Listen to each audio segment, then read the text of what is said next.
Hello, and welcome to The Nature Connection, Science, Wildlife, and Environment Radio, with your hosts, Lisa and Nancy.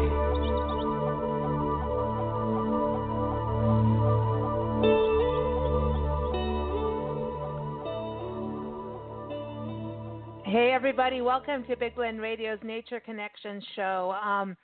2019, in the summer of 2019, Nancy and I on our Love Your Park story, we travel full-time across the country documenting parks, public lands, and connecting them with their communities. So we're getting the stories of the communities. Basically, we cover anything that is good about quality of life. So wildlife, nature, science, the environment is all part of it. We document it all in our two different publications. We've got Big Blend Radio and TV magazine and Parks and Travel magazine. You can see them both. Just go to bigblendmagazines.com.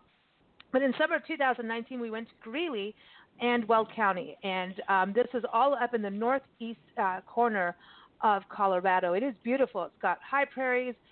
You've got the Pawnee Grasslands, National Grassland out there. Rocky Mountain National Park is not so far away.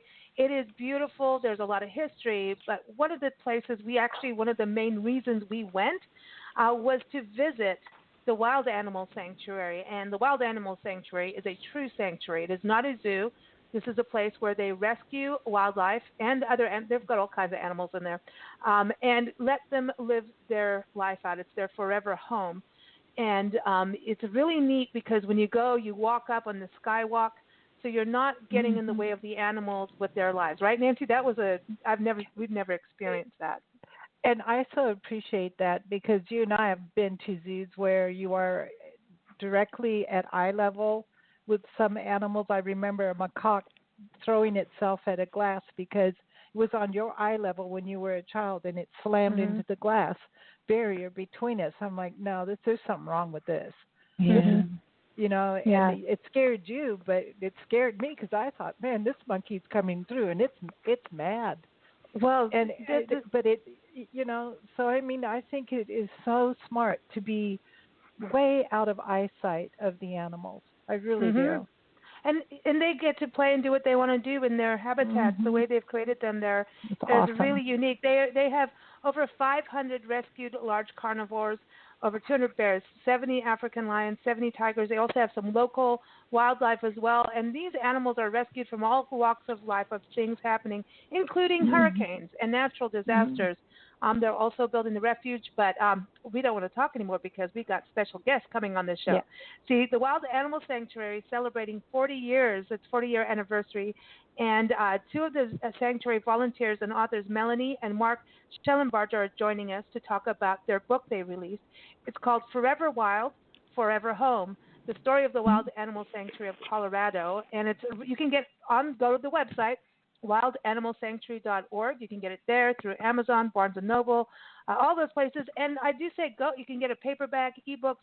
Ask your independent bookstore to get it, too. That's always really cool to support them. So we have Mark and Melanie joining us, and we also have Kent. Kent is the Director of Public Relations, and he was our tour guide, Kent Drotar. He spent a couple of hours with us, taking us on the skywalk and introducing us to all the different animals, not personally, like we didn't get in the cages or any of that stuff. He took us around and shared the stories, and our hearts were right there, and we hope this is just the beginning of what we can do to let you know more about this amazing sanctuary. So I want to give a shout out to Kent. Welcome. How are you? I'm doing well, Lisa. Nancy, it's great to talk to you. I remember well your visit in the summer of 2019 and showing you the Wild Animal Sanctuary and letting you know the kind of work we do and seeing some of our incredible animals that we rescue here. So it's great that you're here, and I'm glad we're here to talk to Mark and Melanie Shellenbarger, two wonderful volunteers who took on a huge project and have done a great job with it, and that's to write a book about the first 40 years of the Wild Animal Sanctuary. So it's great to be here today. It's amazing, and you started as a volunteer there, right? I remember that the first thing you're like, well, I was a volunteer, and then all of a sudden now I'm here every day.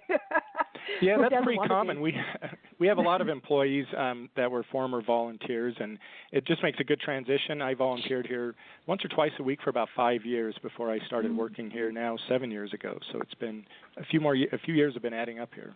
Oh, that's awesome. Let's bring Mark. Mark, welcome to the show. How are you?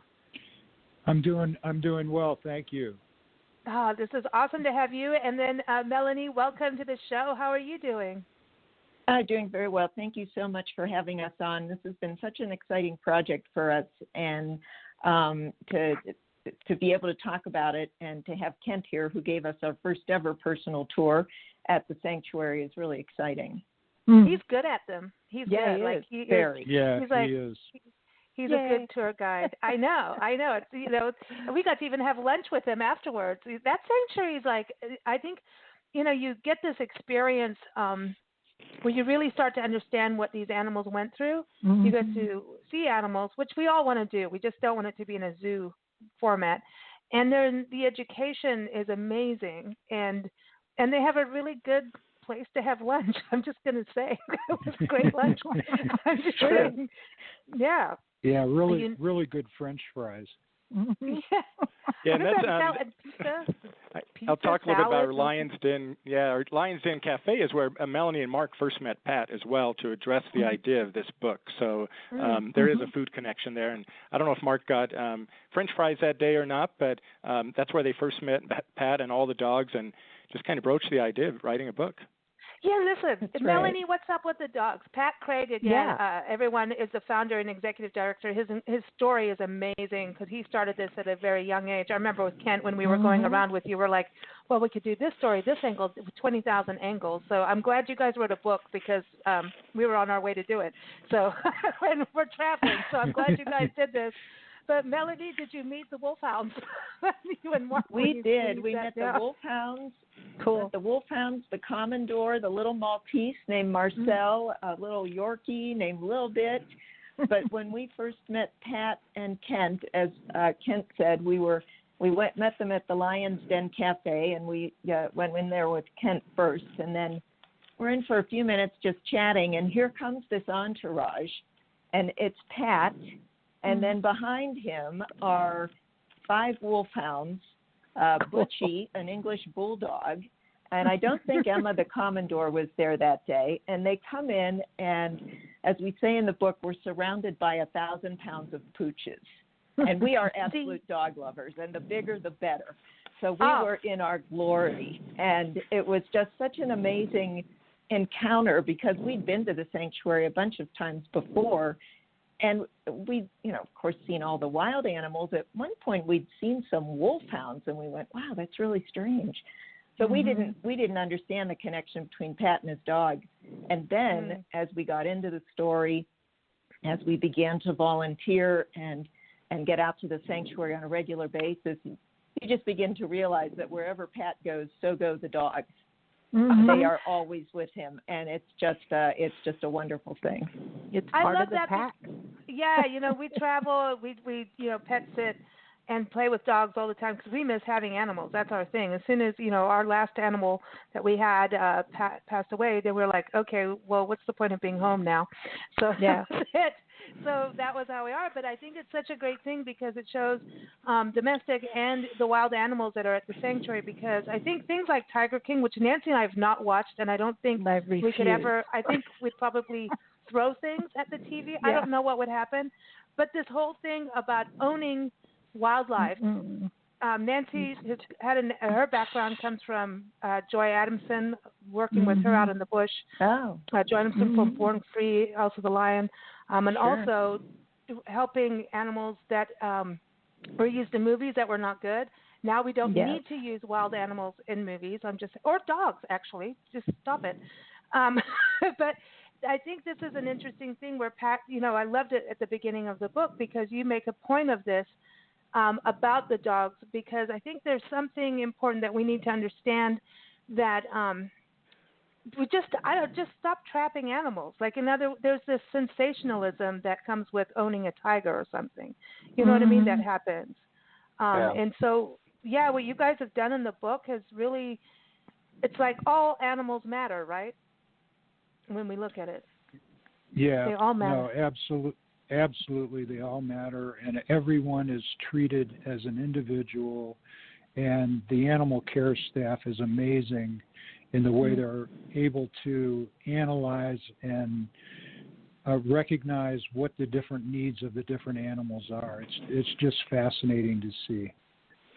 Yeah, no. Yeah, I grew up in Hollywood, and I have to say, what I saw, what was happening in the movie industry with animals and still is, it's just absolutely disgusting.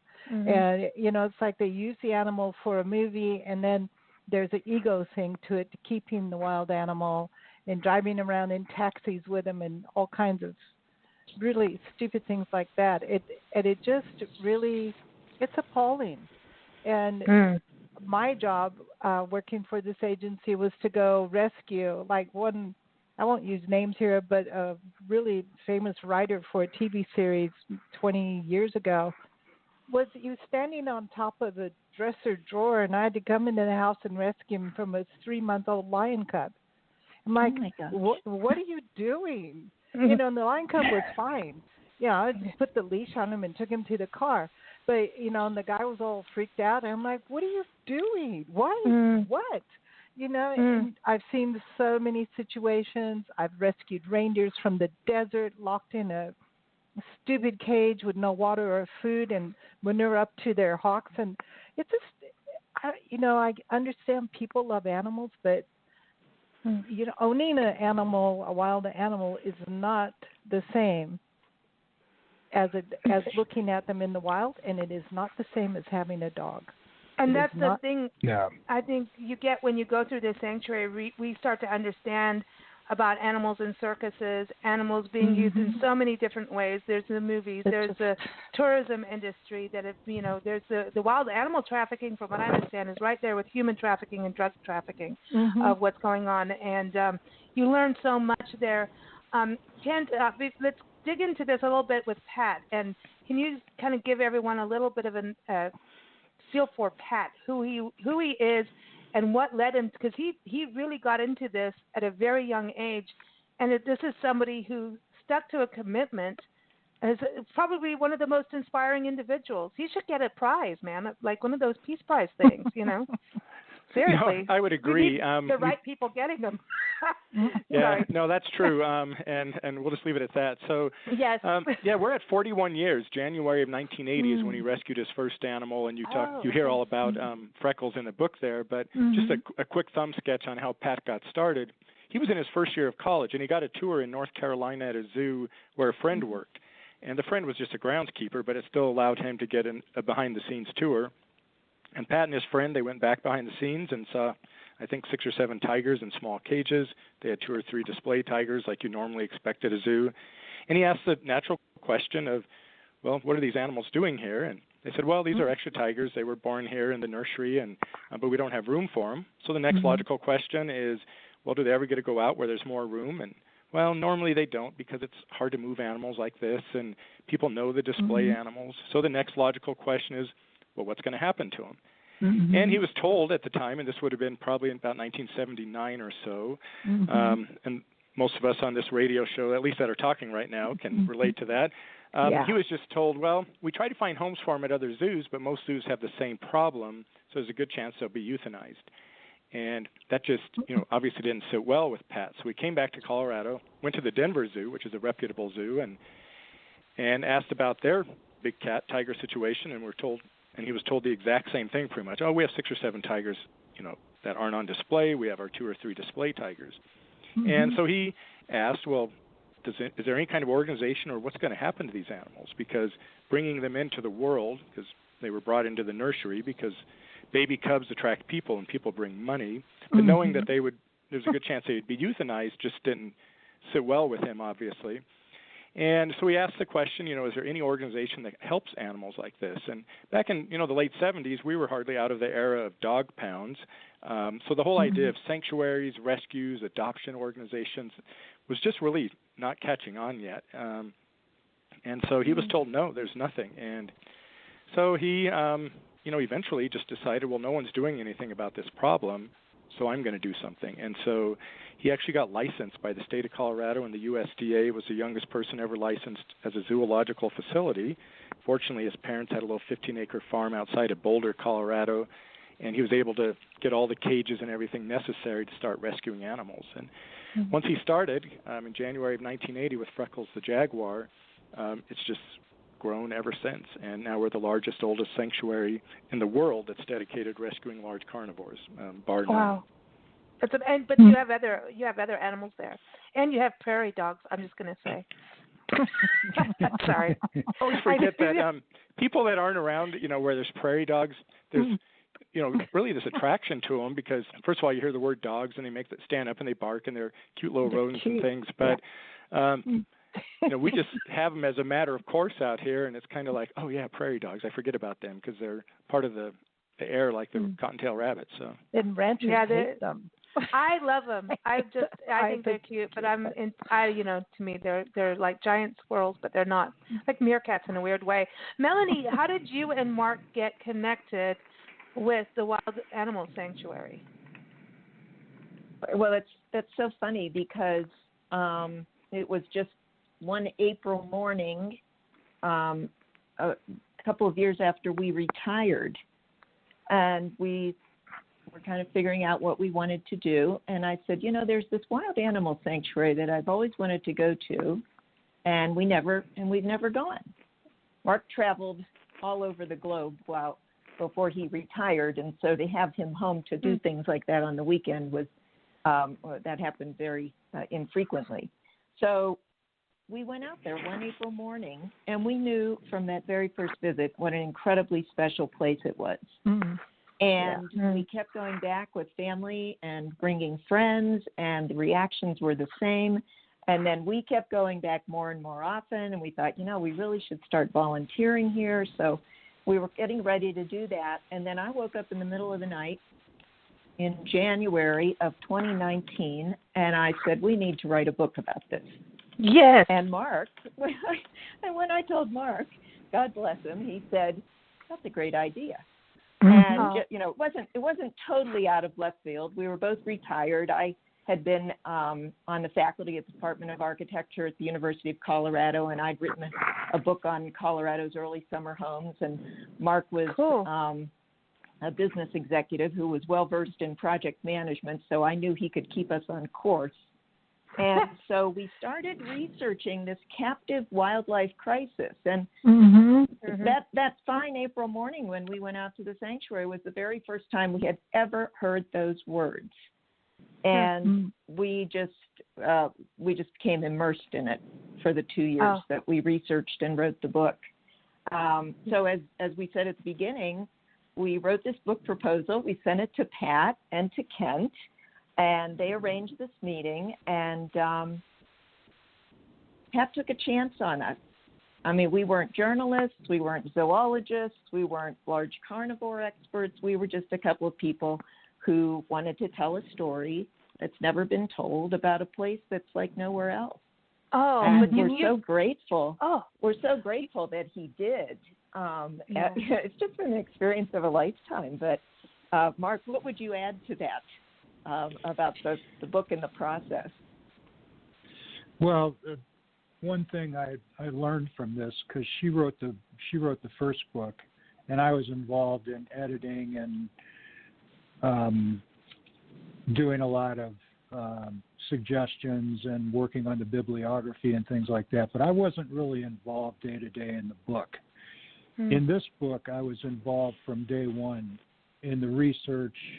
Melanie did most of the writing. I did a lot of editing. I did a lot of work with the photos. I did a lot of the work to arrange for the publishing firms, things like that. And if anybody tells you that writing a book is easy, I would suggest that they've never written a book. Yeah. And that's what I learned. Yeah, but this is a big book. I mean, this is a big project. What you did, I want to say, just to backtrack here, Melanie's book, High Country Summers: The Early Second Homes of Colorado, 1880 to 1940, number one. I'd like to read it. It was an award-winning book published by the University of Arizona Press. We love them, by the way. They're an amazing. I love university presses. I think they're some of the best. But I just want to say this book, Forever Wild, Forever Home, is a full-color thing. I mean, this is a beautiful book that tells stories that and when you talk about the photos say it, and you really explain the situations, but you're amazing storytellers with what you've done for the animals and what for Pat, for the volunteers, everybody that's involved in this huge operation that's doing amazing work. But it's also you're showing like just even what creating a habitat is, the stories of how to even rescue and all the red tape that goes in it and trying to it's your heart is with every word on the pages and every image. I mean, the heart is there. It's an amazing project. And then Mark, you were saying you're dealing with the publishing and all that aspect, and that's like a whole other project. Like, and now even doing radio interviews and doing all that stuff, like now it's like a whole other book project. It's hard, and we just take our hats off to you. Yeah, and once you get the book out, they don't sell themselves. You have to do a lot of marketing work, a lot of contact work, and we are very grateful to have been asked to be with you today, because this is just part of the activities that we're going through to try and increase interest in the book, because as it says on the back cover, we are donating the majority of the proceeds back to the sanctuary. So awesome. if you buy a book, it benefits the animals. Oh, it's awesome. That's awesome. That's cool. Melanie, when you first started going there, and obviously you get that, the middle of the night thing, I know how that is. It's either going to be like, it's like the brain cramp, right? Like, oh, that's it. Everybody turn the lights on. Everyone's like, what's going on? Is there someone robbing the house? No. Something's robbing my brain. It's not a cramp. It's like one of that, this is a real deal. But was it the stories of the animals and their resilience? Because these animals are resilient to even think about all of the international, this is the healthy trafficking of bringing them to the sanctuary, right? And then the situations these animals have gone through. It is such a huge ordeal to even get them to the sanctuary, get them to be comfortable, trust, and then the health care and all of that. Was it their stories that you were like, you know what, just that when you see the bears, when they were playing in the ponds and the pools and the water fountains and all of that, and there's garden gnomes all through the sanctuary, by the way. I just remembered that as we were talking. Those garden gnomes, Kent, were fun. But those animals they don't care about you because we're all walking up at the top as visitors, right? So they don't care. Like, Kent said, right. We don't care about the airplanes going over if they're quiet-ish, They look at us like that. If they are interested, they'll, look at us and say hi kind of thing, but not in a circus way. But was it that experience of seeing an animal actually kind of relax for you? It was the very first time we went there, and it was just a gorgeous Colorado April morning. And you walk out, the Welcome Center is enormous. And you walk through the Welcome Center, past the gift shop and the ice cream shop and the Lion's Den Cafe, and you go up this huge, broad stairway up onto the second floor, and then you go out on a deck, and you can just see prairie to the horizon and all these enormous animal habitats. And it just takes your breath away. And then as you walk down the walkway, and the walkway is one of the most brilliant things that I think has ever been conceived in animal-human interaction, because it doesn't encourage animal-human interaction in this case. Yeah. And you begin to see, there's a leopard in the grass and a jaguar and the sort of jungle gym over here, and this pride of lions laying under this shade canopy. You go through the lion house. It is such a remarkable experience. But I have to tell you, the more we learned about the sanctuary, and there's so much that we learned, it was not only the rescue operations, which, tend to sound the most daring, maybe even glamorous. I think there should be a movie series on you it, go like all a TV, over Netflix. all over. They should cover the rescues. Exactly. It's like MacGyver, I mean, they go all over the world. 100 of the animals that live there now have been rescued from other countries. But it's not just the rescues. It's what happens when they come back to the sanctuary and the rehabilitation process and taking care of medical problems and physical infirmities, and then making sure that, they heal psychologically. There are lions there that have never seen another lion. There are that learn how to roar once they get to the sanctuary. There are animals there that have never stepped on grass before because they've been living on concrete their whole life. And so it's the rehabilitation, and then learning about the staff and what the staff does and the volunteers to take care of these animals. I mean, it is the most the energy that the place has that's powered by the altruism and the gratitude of the animal caregivers, the volunteers, the staff. We've never seen anything like it. It's remarkable. The whole thing is because I don't know that people. I think we're all attracted to seeing animals. And so we think it's good to take your kid to the zoo. And there's zoos and then there's zoos. And zoos have come a long way, some of them need to go away. But I, as a wildlife artist, I spent a lot of years in the LA Zoo. And then I'm like, okay, I saw more than I should have seen. I got to go behind the scenes. I saw things I didn't want to see. I saw one exhibit where this poor little gibbon was sitting on a wooden pole, and there's a python on the cement floor. And I was saying to the zookeeper, this monkey's traumatized. This is wrong. It's active for the viewers. I was so insane. I was insane about it because I thought that is probably the stupidest thing I've ever heard, and it made me look at the zoo as this should be closed. This is wrong. That really goes to the point of the zoo versus a sanctuary, and then what is an accredited sanctuary, and that's something I wanted to ask Kent. It taught me to go look at animals in the wild. If you want to go see tigers, go to India. If you want to go see lions, go to Africa. Go on a safari in the wild. Yes. Or go to the sanctuary, but don't the zoo thing. Dude, can you give us the differences? Yeah, so people very often ask us, what do we think of zoos, and they try to compare us, and I think people want the very short, quick answer, zoo's bad, sanctuary good. And obviously, I don't think nothing in our world is quite that simple because, well, zoos have a different mission in life. Reputable zoos, accredited zoos, their job, like for the AZA zoos, which is Association for Zoos and Aquariums, they have the SSP, Species Survival Program.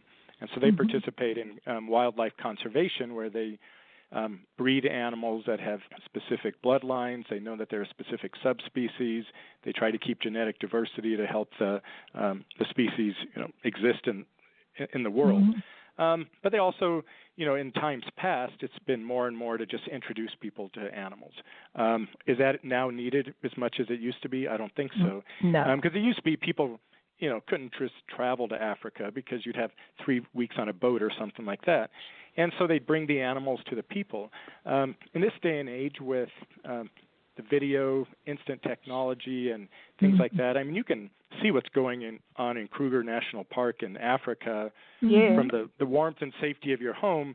So I don't think the situation of, you have to introduce people to animals that way is quite doesn't hold quite as much water as it used to. It's still, the other side of it is people seeing animals like that, it then motivates them to realize, wow, tigers, there's only 3,800 left in the world, in the wild. What can I do to help? So the way I had it explained best was about 4 years ago, we had a zoo veterinarian here, and he had been a zoo vet for about 22 years. But he was just amazed at what we did. I mean, we were building the jaguar habitat at the time. He took video of himself climbing on the jungle gym structure that Melanie just referred to. And he was asked about the animals, and his acknowledgement was, and it's it's not true for every single animal in a zoo. I'll just take the most not absurd, but the most extreme example, an earthworm. Is it difficult on an earthworm's psyche and social life to be in a zoo? Probably not. But the more advanced of an animal you get that has social needs and, mental stimulation needs and physical needs, like a large carnivore, a tiger, lion, bear, primates for sure, it becomes more and more difficult on them to be in a captive situation. But the way he put it was, he acknowledged that, yes, some of the animals in the zoo are taking one for the team. And I thought that was maybe a good way to put it. It's an acknowledgement that the animals, are maybe getting less than what they need or deserve or they would in the wild.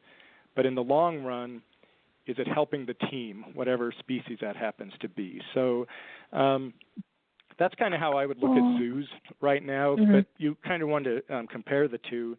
One is a sanctuary. We exist not for public entertainment. A lot of people don't know this, but the sanctuary's been in existence since 1980, as we already mentioned. But for 22 years, we weren't even open to the public. Right. It wasn't until 2002. And at that point, Pat began to realize, boy, this problem of captive wildlife just isn't going away. He's trying to address it by speaking to civic organizations and schools and colleges, but you're talking to 10, 20, 40 people at a time. And so he knew that educating people and trying to change what people think about animals was going to be the solution. And so that's when he began to germinate the idea of being open to the public. But he also wasn't open to the public until he could find a way to do it without affecting the quality of the animals' lives. And that's where the finding that if you get above them, and it actually works to a certain degree below them, it's a vertical distance that once you get out of a certain level of degrees out of their eyesight, they don't consider outside of that as territory. But he found, because he used to have to do work, that if he was up on the buildings, the animals completely ignored him, whereas if he was on the ground, they would either get excited or want to play or think he was going to feed them. So there was some kind of stimulation when he was at ground level. For a lot of animals, it's flee, that flight instinct. So once he found that you could get above them and not disturb them, as Lisa already mentioned, I always say it's like us with birds and airplanes. They fly over us all the time, but we don't concern ourselves with territory up there. Once he found out we could have people out here without disturbing the animals, then it kind of brought two things together. One is we're not going to disturb the animals, but now we can educate more people. And that's, so educating the people about the captive wildlife crisis is a big part of us. We don't breed animals. Our animals aren't allowed to reproduce, so we're not doing that. We don't let people have any kind of personal physical contact with them. We don't program our feeding schedule so that people know at 3 o'clock every day the sea lions get fed. So there's kind of a reduction in that quote-unquote entertainment aspect. We also, I just drew a blank as far as, ground level viewing. We don't allow that. And we don't have cub encounters. Some places, the worst roadside zoos, which is where so many of these animals come from, they come from places where people pay to play with cubs.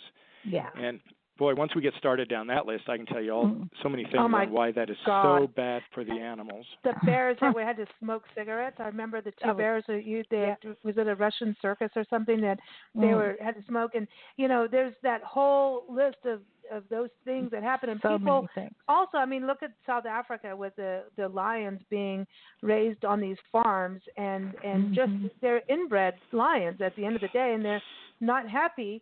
And people think they're doing the right thing. They think, I'm volunteering, and it's not a good volunteer operation, not like what Mark and Melanie and you Kent have done. So I think what you guys are doing is really opening our eyes to an amazing thing. I wanted to go to Mark because, Mark, you're a project manager, traveled the world, an executive businessman. And when you look at this operation, where you were using the altruistic word. I can't even pronounce that. I've never done that, Melanie. I can't. But altruistic, I'll get it. I'll get there. It's not even our Champagne Sunday show. I can't pronounce it. But there's a level of integrity which is hard to find a lot of times in companies and even some nonprofits, unfortunately. But there seems, from our visit, a level of integrity, and I think what's so beautifully captured in your book. And everyone, again, it's called Forever Wild, Forever Home, the story of the Wild Animal Sanctuary of Colorado. Go get it at wildanimalsanctuary.org. Plug. Mark, the integrity, sharing the story, I mean, there's so much work. I mean, to actually manage this operation, like going from your project manager eyes of how big this is, because there's also the refuge and there's also places in Texas. I mean, what are your thoughts on it? It's amazing. Yeah, I have to tell you, it's beyond amazing. For some of your listeners that are as old as I am, you will remember a book, In Search of Excellence, that was big back in the 1970s. And one of the big things they talked about were companies that had a bias for action. I've never seen an organization that has a greater bias for action than the Wild Animal Sanctuary. They get more done with less resource than I think anybody I've ever seen. Our governments could take a lesson from them in terms of how the proper Nancy, use don't of go resource. There. But when you see them, what they've done with the refuge in just a little over 3 years, it's just amazing the habitats they have there, and what they're constantly doing at the sanctuary in Keenesburg, rejiggering some of the habitats as they get new animals and they want to put them in different places, and building the Mile into the Wild walkway. What an engineering feat. And to just decide we're going to do this and then build what turns out to be the Guinness Book of World Record longest footbridge in the world, and they do it and don't even think twice about it.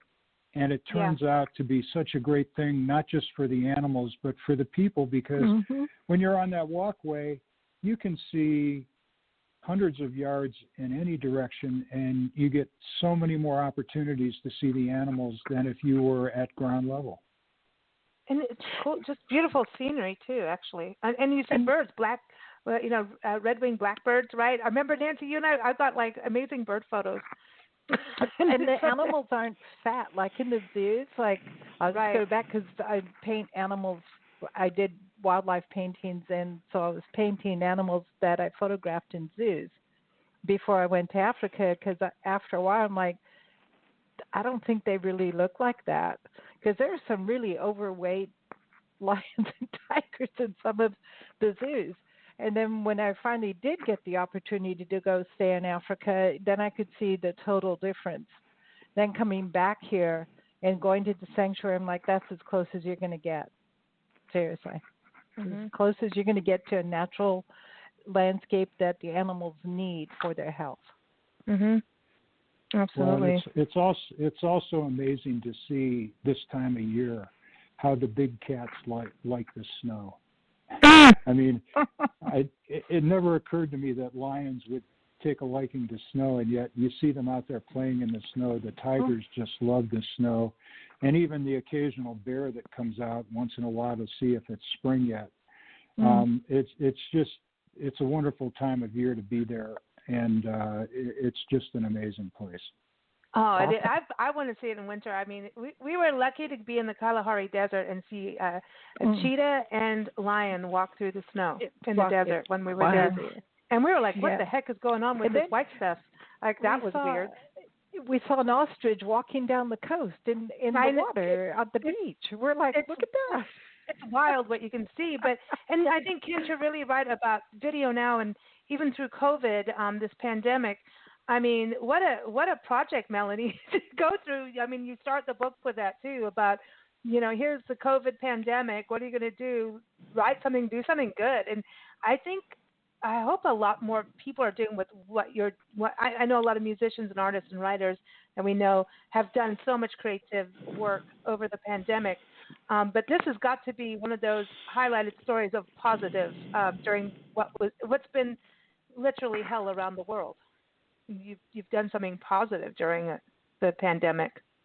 Yes, thank you. Well, we started it before the pandemic ever got going, and we're well into it over a year. But we originally had intended to get it published in like June of this year, June of 2021.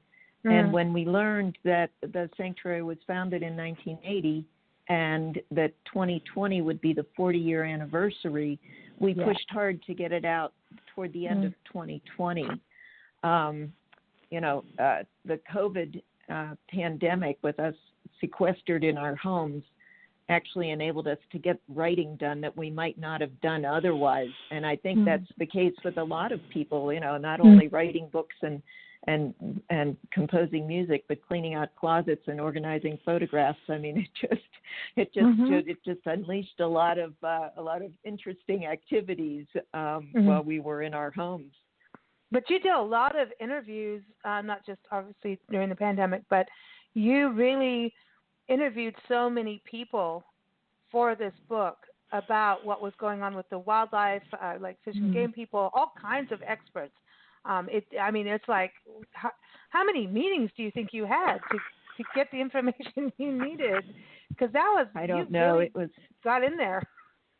It was a lot, and then that kind of brings up another point, and that I guess we didn't even realize it at the time, Mark, but Pat and Kent have been so gracious in promoting the book, and in the last newsletter, the Sanctuary publishes a quarterly newsletter, and in the last newsletter, I think it was, Pat said that we were given unprecedented access to the sanctuary, to staff in writing the book. And I guess we didn't even realize it at the time, but we're just so grateful for all the meetings that we had with Pat and the tours with Kent, and the way we were able to shadow Becca Michelli, who's the animal science and welfare officer. It was remarkable.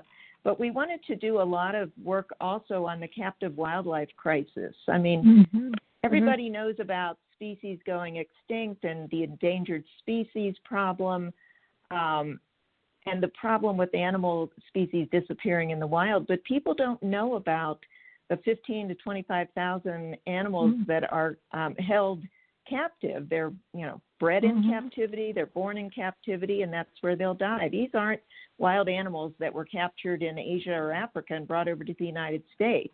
They were born at tiger mills and lion mills. And so we did a lot of work on that because we wanted to contextualize the importance of the sanctuary. If there was no captive wildlife crisis, there wouldn't be a need for the sanctuary. Right. And so we really wanted to do that. And with my academic research background, that's sort of my modus operandi anyway. And so I just kind of dug into it and got Mark into it. She can say those words, I can't. Yeah. No, I was laughing, but yeah, I mean, it's the book, you get in depth with it, but in a way of storytelling. I think you just really did this balance that because people don't want to be, if you don't do this, the world's going to end, climate change is this, and then, if you don't do, there's this panic that people just will turn their heads. And this book allows you to have this beautiful story, some very sad stories, but this, you've really captured something, and I think that also goes hand in hand with how the sanctuary works. The sanctuaries, it's like we've all done something wrong somewhere, right? And there's people that did have animals in captivity and have turned, we've had to learn even on our shows not to be like, you over here, you suck, you never change. That's not true. No, but we had to learn. Funny. And it's true. People do change and learn if it's there, but it has to be accessible.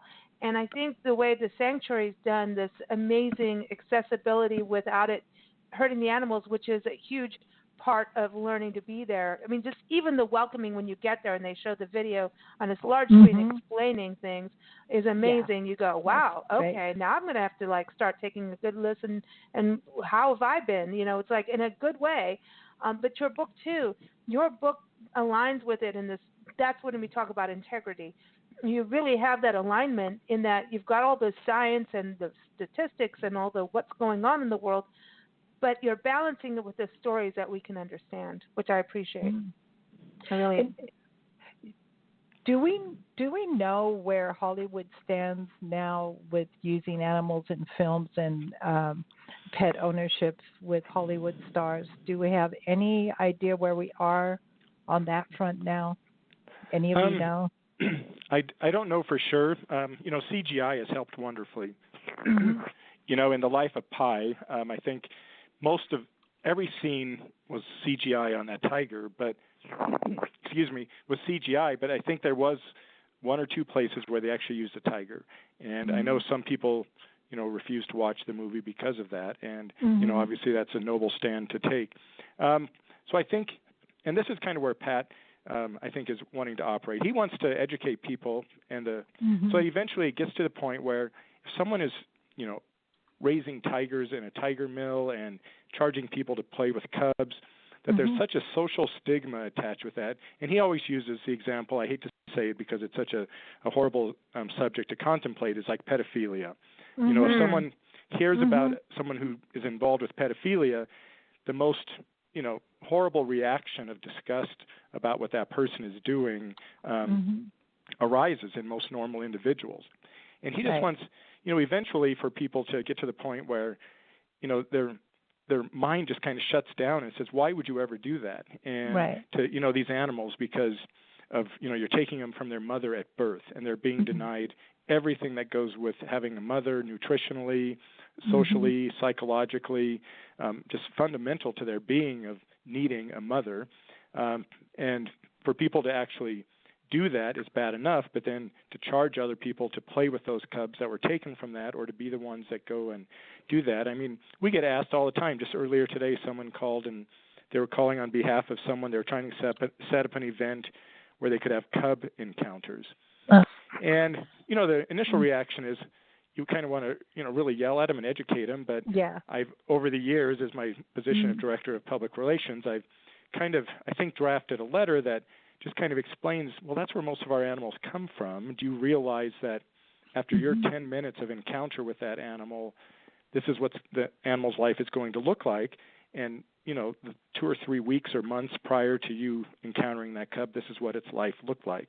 And so that people will actually start to realize, everyone loves babies, baby animals especially. Everyone loves these most incredible animals on the planet. And, there's certain part that says, I'd love to play with a tiger cub.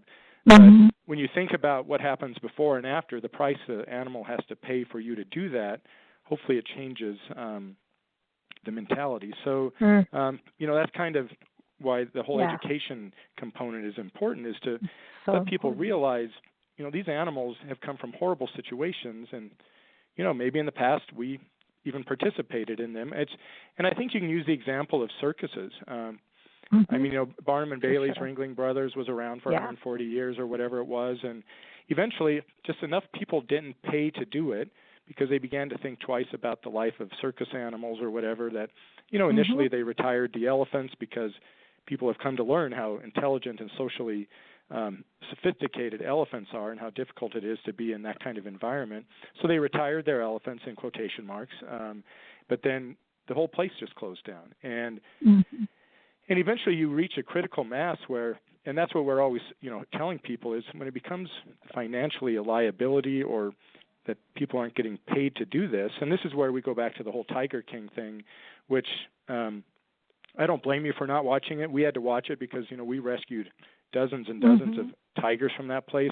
But it really has raised the consciousness of people. A lot of people, I think, might not have been aware that, there's these tiger mill places, like in Oklahoma of all places. We always think it's somewhere else. We think it's some, kind of, lack of a better word, unsophisticated third world country that does these things. But, it's right here in our neighboring states, and people are starting to realize that. So hopefully as this, goes on, I can't remember what got me on this, but just this whole idea of education, the book that Mark and Melanie wrote, as you were talking about, very wonderfully weaves in the problem, the issues, why it is a problem, and how that ties into with what the sanctuary does on an everyday basis. Absolutely. And okay, Lisa, we're going to run out of time here, so okay, sorry. Go ahead. So I was going to say, where was that tiger in that kind of railroad cart? at a gas station. It's Louisiana. Tony the Tiger. Yeah, Tony the Well, Tiger. they used to, the Esso stations used to have the tiger in the tank. But a tiger in your tank. Yeah, and a lot of the Esso stations would actually have a live tiger in a cage sitting beside the gas pumps. Yeah, we saw that, and we're like, what? Really? Yeah, the one that got a lot of press was Tony the Tiger. Yeah. There's a lot of Tony the Tigers, and that was that tiger truck stop down in Louisiana. Yeah, Louisiana. We went That's there. Where we thought. I remember calling Adam. Adam Roberts has been on our show for years, and used to run Born Free USA. And we called him before we went to Greeley and Weld County. In Greeley, Colorado, Amy and Jen from Discover Weld. Everyone go to discoverweld.com, Discover Weld, and also visit Greeley.org, because this is how we got there. And they're like talking about this sanctuary. I go and I look at it. I'm like, this is all awesome. And I call Adam. Adam, is this okay? And Adam's like, they are part of the Global Federation of the Wildlife Sanctuaries. These are good people, and Pat's a good. He's like, they're the good people. You can go, because it is scary, and that's the important you don't know. to showcase all the good sanctuaries, because just because someone puts the word sanctuary on it does not mean it's a sanctuary. So it's no, really not important. at all. And people need to ask questions. Absolutely. Are they charging for cub encounters? Ask questions like, what happens to these animals? Do you let them breed? Just some of those questions that will, kind of, ferret out whether they're a good sanctuary or not. Yeah, for sure. Truly, when you look at it, that's what you guys did so good in the book too. The resources at the back, you back to every part up, and I appreciate that, because it's really hard to explain. Sometimes you need those facts, and you need those numbers. You need that. Here's this, and here's some references to go into, and to get further into it. I think your book is going, Melanie. I think you got to be proud. This is awesome. I wonder how many young people are going to get a hold of this book and get into the world of wildlife conservation from this. Did you think about that as you were writing it, that this can get people to on their life path? We hope so. Because one of the things that we were hoping is that not only does every book sale benefit the sanctuary from a monetary standpoint, but hopefully continues to build on their educational mission of getting the public to know what's going on. We talk about the captive wildlife crisis, but we don't dwell on it. Some people have said, well, I don't know if I can read this because animal stories that are sad make me sad. And it's like, you have to know about this so that we can stop it. But the book is 85% about the good stuff and the happiness that the animals experience once they get to the sanctuary. And will you indulge me while I read just a few sentences? Absolutely, please do. Okay. So this is from a section in the book called The Magic of the Sanctuary. And it says, after suffering for most of their lives, these animals continuously astound with their ability to accept kindness, demonstrate resilience, muster a vast reservoir of inner strength, and reveal an indomitable will to live. Each has a story to tell about how he or she found sanctuary at the sanctuary, a haven for rescued animals who are provided high quality and humane care and a safe home for the rest of their natural lives. It is a place above all where the animals come first and where they are treated with respect, dignity, and love. The Wild Animal Sanctuary is often seen as the last hope for the animals who are rescued and brought here to their forever home. But those who visit, support, volunteer, and work here know that this is the place where hope begins. That's the perfect closing to our conversation. I know we've kept you guys overtime. I was like, oh my gosh, I know. Here we are, 30 minutes in, right? It's a big subject. It's such a big subject. You guys are always welcome on our show. Please do join us again. Let's talk more in depth about the animals at the sanctuary. The more we can do to really stop what is going on in the world, because it's not stopping. Because, eventually we're just going to need this big sanctuary, and it's already a big sanctuary, and the refuge. So that was beautiful closing. Thank you both, Melanie and Mark, for writing the book. It really is beautiful. Again, everyone's called Forever Wild, Forever Home, the story of the Wild Animal Sanctuary of Colorado. Again, by Melanie and Mark Shellenbarger, and you can go to wildanimalsanctuary.org to purchase it. Amazon, Barnes & Noble, all of those places, hard copy, ebook. But go to wildanimalsanctuary.org anyway, because you want to go check out what they're doing. Kent, real quick, because in regards to COVID, are you open for people to come to the sanctuary? Oh, certainly. We had to close a few weeks last April, but because of our immense size, people can easily social distance, and if they're passing people up on the walkway and in our buildings, people just have to wear a mask. So we've actually, have had a pretty steady flow of visitors, because I think people are tired of being cooped up and they're looking for things that they can actually do safely outside without necessarily going way out in the woods or something. And people can come out here, and we're still open 7 days a week, 9 a.m. to sunset. And winter is a great time, as Melanie said, to come out here. We have lots of bald eagles that spend the winter with us, 30 to 40 of them typically. They'll be leaving here usually by late February, early March, heading back north wherever they nest. But bald eagles galore. The big cats love it. You just don't see bears, but most of the other animals are quite visible. So, yeah, we're open. Cool. Awesome. We hope to see you in May. We're going to be going back and forth cross country from big trees of sequoias to dogs in Madison, Wisconsin. So collies and a little poodle. So we're doing the Pony Express Trail actually as well. Yeah. And so you guys are not too far from that. So we'll see you then. Thank you for joining us. We want to give our shout out again to our friends over at Visit Greeley and Discover Weld. Go to their websites and go to the area. It's beautiful. There's lots of things you can do social distance wise. And thank you all for joining us. We're going to close with music from South Africa. I just feel like this is the perfect song to close with. It's called Freedom Has a Way. It's by our friend James Saunders. You can go to jamessaundersmusician.com. Yeah, it's kind of perfect, isn't it? But thank you all for joining us, and please don't be strangers. Thank you. All right, thank you. Take care. Take care. Bye-bye. Here it is, everyone. Freedom Has a Way.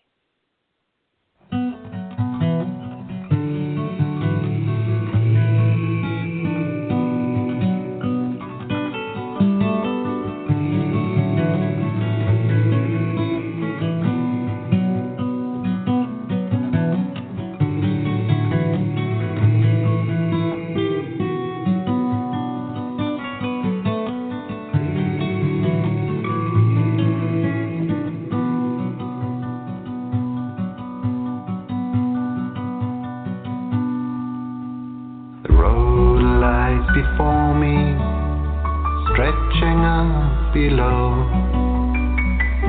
It'll take forever if only I go real slow. So take me by the hand, lead me through the door. There's a light in the sky that beckons in the night, leading to a distant shore. Leading to a distant shore.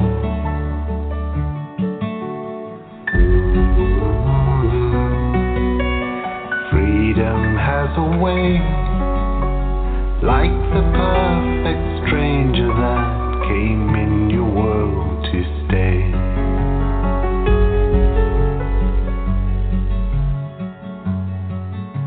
I walked across these mountains, sailed across the sea, looked down into those deep blue waters 1,000 miles away.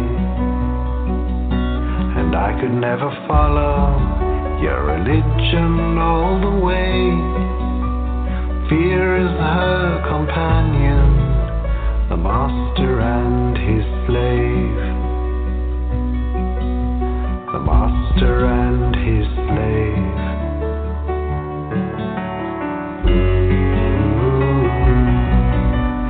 Freedom has a way, like the perfect stranger that came in your world to stay.